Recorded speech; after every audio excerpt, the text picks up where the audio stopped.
So I discovered that lacto fermented sugar pumpkins are quite delicious, and of course we know that fermented habaneros are tasty, so you combine the two of them, make a delicious hot sauce, right? So the fermentation process is really simple. I'm gonna go over it rather quickly. Of course, I've done that a bunch of times on the channel, but this is gonna be for the people that are newer to the channel that are gonna be benefiting from seeing the fermentation process. So if you wanna skip forward, just trying to be helpful for new viewers, you know what I mean? I ferment the pumpkin and the habaneros for 1 month.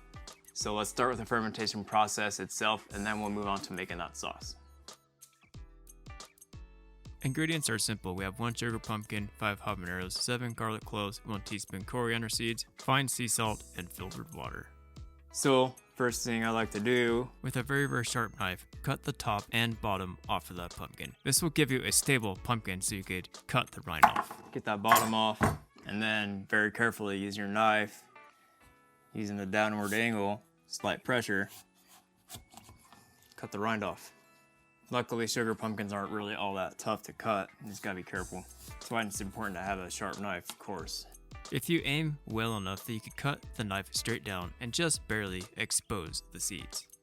I found this to be the easiest way to break down a pumpkin. Alternatively, you could just cut the thing in half, scrape the seeds out, and then you could cut it into a large rough dice. Now you could flip the pumpkin over on its side and cut the top and bottom sections off, just again, barely exposing the seeds. Now if you do this right, there is a very minimal amount of waste. The only waste you get is the seeds, which you could toss in a compost or toast the seeds off.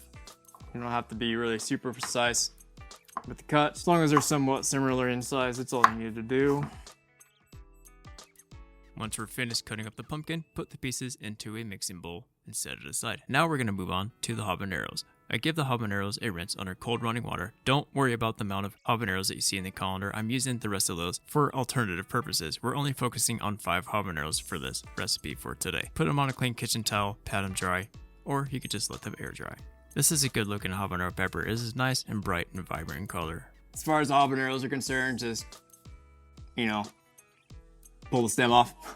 Wear rubber gloves. Other than pulling the stem off, I like to cut the pepper in half, because I like looking at the seeds or making sure there's nothing rotten in there. They must smell kind of like a orange bell pepper with a little bit of spice to it. They have a nice fruity floral note to them. I love habaneros, man. By far my favorite pepper. Next on the prep list is 7 garlic cloves that we're going to put on a cutting board, give them a light smash, remove that outer papery layer. That outer papery layer is also useful in placing in a compost. Once the garlic cloves are all peeled, go ahead and cut the root end off. And that's it for the amount of prep work we have to do. Now we move on to the fermentation. We have 1 mason jar, a scale that reads in grams, and a small dish. So you place the mason jar on the scale, tare it or zero it out. Make sure it is set to grams, and then place in the teaspoon of coriander seeds and all the cut up habaneros and the pumpkin. Depending on the size of the sugar pumpkin that you start with, you may or may not end up using the entire thing, so long as you use all the habaneros and all the cloves of garlic. You might have to squish down ingredients in order to fit as much of the pumpkin into the jar as you possibly can. Once you fill up the jar just to the bottom of that neck with your ingredients, fill the jar up with filtered water. You could use spring water, just stay away from chlorinated if at all possible. Fill the jar up just to the bottom of that neck with the filtered water, just barely enough to cover the ingredients with the water. Take note of this weight, 753 grams, and multiply that by 3%, and you end up with 22.59 grams. That is the amount of fine sea salt that we need in order to make our brine. So pour the water out into a mixing bowl, place a small dish onto the scale, and add the calculated amount of fine sea salt to that dish, which is 22.59 grams. If your scale does not read in decimal points, round to the nearest whole number. Once you get the amount of sea salt weighed out, add it to the water and give the water a thorough mix to dissolve that salt. Once that salt is nice and mixed into the water, fill the jar back up with the salty water solution, which is our brine. Once all that water is poured in, top the rest of the ingredients off with the 7 cloves of garlic.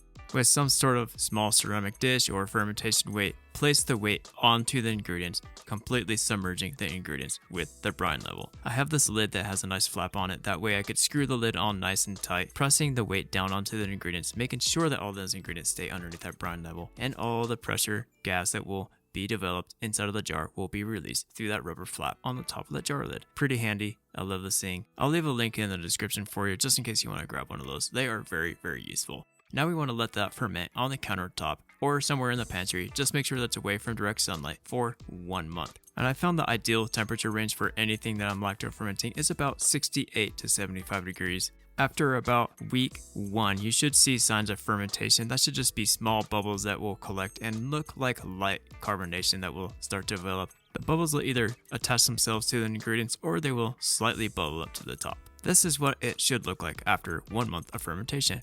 This is my favorite part of the whole process, making the rest of the sauce. We have 1 yellow sweet onion, a shot's worth of honey whiskey, a teaspoon each cardamon, and allspice. The yellow onion is going to get a very rough, small dice. Run your knife through it once or twice horizontally, and I like to run it 4 or 5, even 6 times vertically, and just run your knife straight down to get those small dice pieces off of it. Just make sure to get down to that root end if all possible, and compost the rest.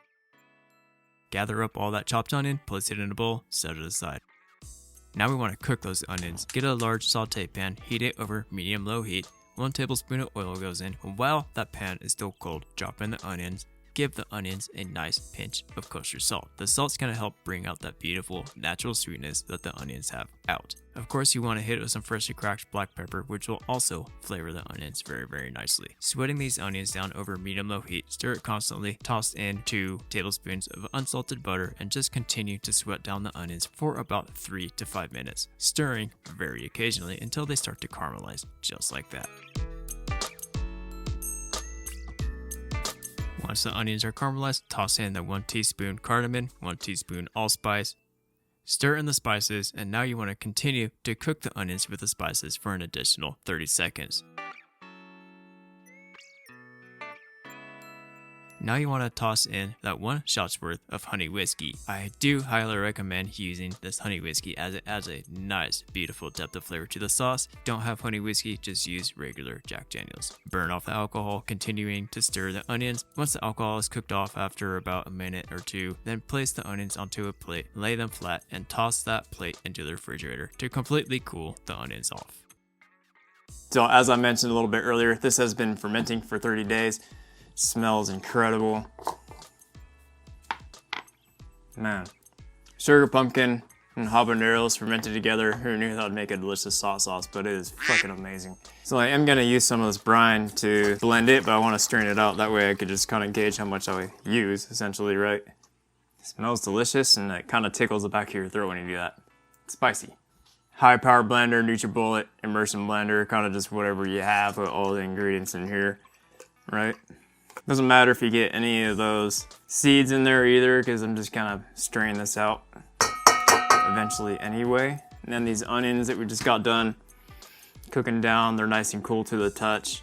If you don't worry about keeping that lactobacillus alive, then just go ahead and toss it in hot, you know what I mean? So I'm keeping my lactobacillus alive in this one. If you don't want to do that, you know, as soon as you blend the sauce, then you could cook it down a little bit. But if you want to cook the sauce, obviously that's fine too. It's just kind of a personal preference really at that point. Put it in a small stock pot, bring it up to a simmer, let it simmer for about 10 minutes. That'll kill the fermentation process, right? From the first time I made this hot sauce, this is my new favorite way to use sugar pumpkins. I mean, if sugar pumpkins aren't in season and you want to make this, butternut squash, acorn squash, those kind of squashes are more than a perfect acceptable substitute for a sugar pumpkin. So as far as how much brine I want to use, so you got like the ingredients in the NutriBullet or whatever blender, then I aim to fill it up about halfway with the brine, and then you could adjust from there. The less brine you use, obviously it'll be a thicker sauce, more and it'll be thinner. Kinda, again, it's a personal preference. I like thinner hot sauces, therefore I'm gonna make mine a little thinner. Pour it down until I see it about halfway. This brine is awesome as a marinade. Use it in a salad dressing, you know, as a base for a vinaigrette, or use it as a starter for your next fermentation project, as long as it's a spicy one, right?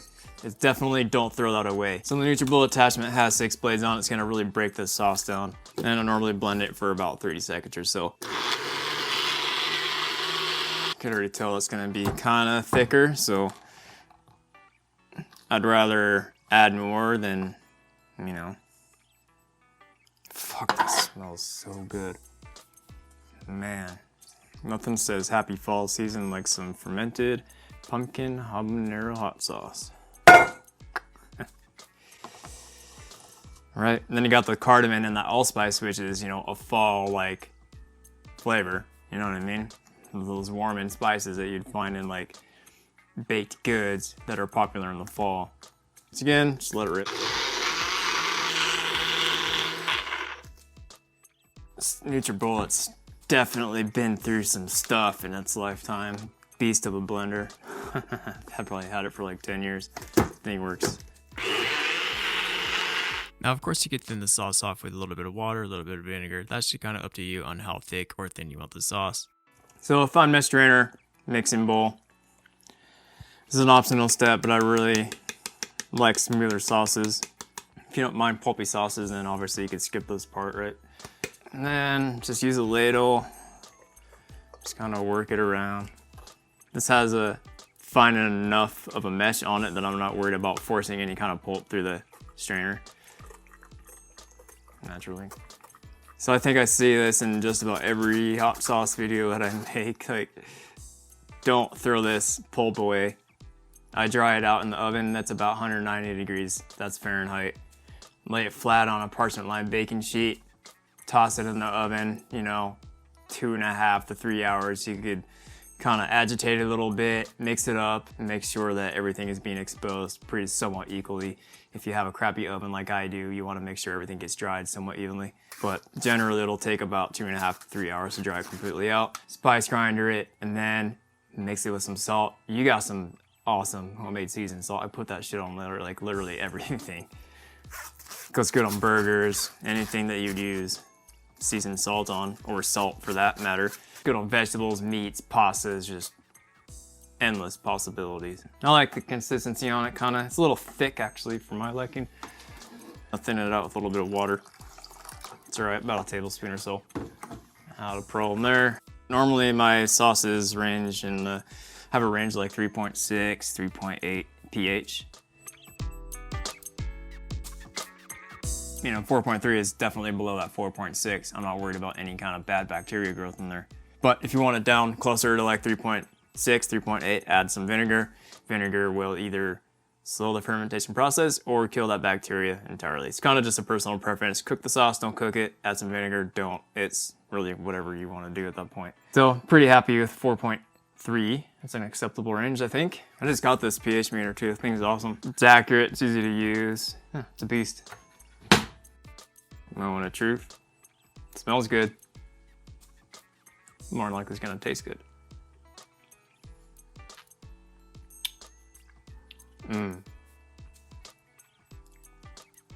Fuck, that is so good.